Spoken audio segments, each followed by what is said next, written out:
The Little Match Girl by Hans Christian Andersen. It was terribly cold. It snowed, and it was already almost dark. And evening came on, the last evening of the year. In the cold and gloom, a poor little girl, bareheaded and barefoot, was walking through the streets.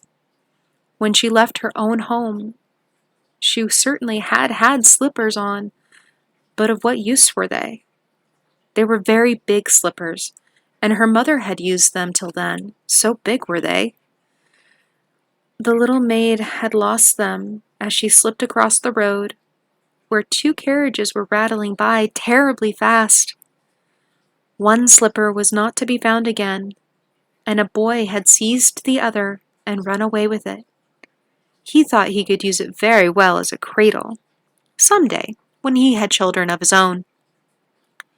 So now the little girl went with her little naked feet, which were quite red and blue with the cold.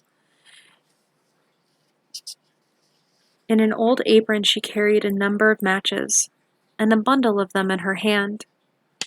No one had bought anything of her all day, and no one had given her a farthing. Shivering with cold and hunger, she crept along, a picture of misery. Poor little girl!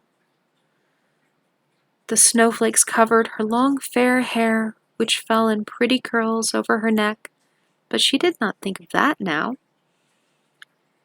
In all the windows lights were shining, and there was a glorious smell of roast goose, for it was New Year's Eve. Yes, she thought of that.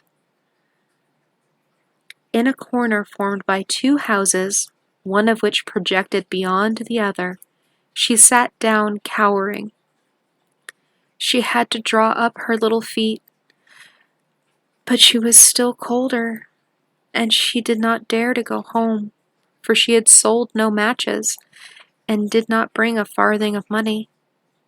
From her father she would certainly receive a beating, and besides it was cold at home, for they had nothing over them but a roof through which the wind whistled, though the largest rents had been stopped with straw and rags. Her little hands were almost benumbed with the cold. Ah! A match might do her good, if she could only draw one from the bundle, and rub it against the wall, and warm her hands at it. She drew one out. Hatch! How it sputtered and burned! It was a warm, bright flame like a little candle when she held her hands over it. It was a wonderful little light. It really seemed to the little girl as if she sat before a great polished stove with bright brass feet and a brass cover. How the fire burned! How comfortable it was! But the little flames went out. The stove vanished, and she had only the remains of the burned match in her hand. A second was rubbed against the wall. It burned up, and when the light fell upon the wall it became transparent like a thin veil, and she could see through it into the room. On the table a snow-white cloth was spread. Upon it stood a shining dinner service. The roast goose smoked gloriously, stuffed with apples and dried plums. And what was still more splendid to behold, the goose hopped down from the dish and waddled across the floor with a knife and a fork in its breast to the little girl. Then the match went out, and only the thick, damp, cold wall was before her. She lighted another match. Then she was sitting under a beautiful Christmas tree.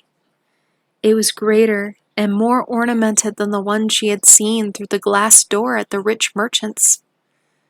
Thousands of candles burned upon the green boughs, and colored pictures like those in the print shop looked down upon them. The little girl stretched forth her hand toward them. Then the match went out.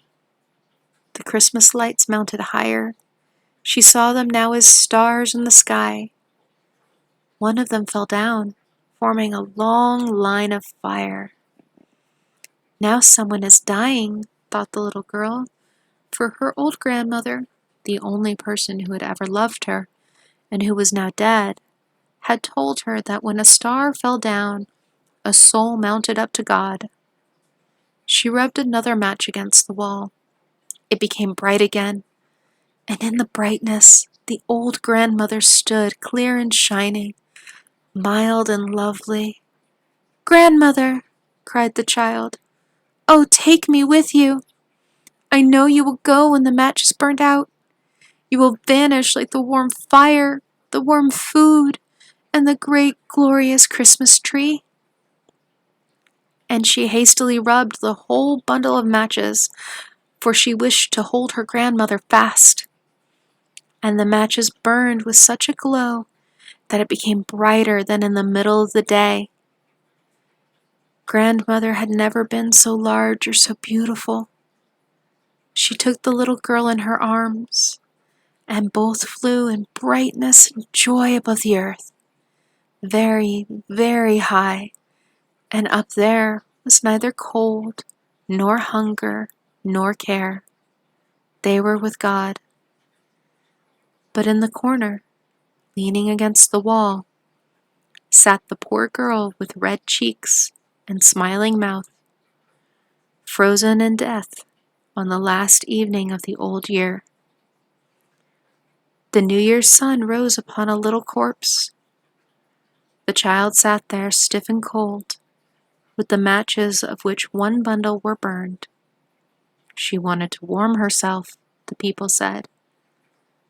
No one imagined what a beautiful thing she had seen, and in what glory she had gone in with her grandmother to the New Year's Day. Thus ends The Little Match Girl by Hans Christian Andersen.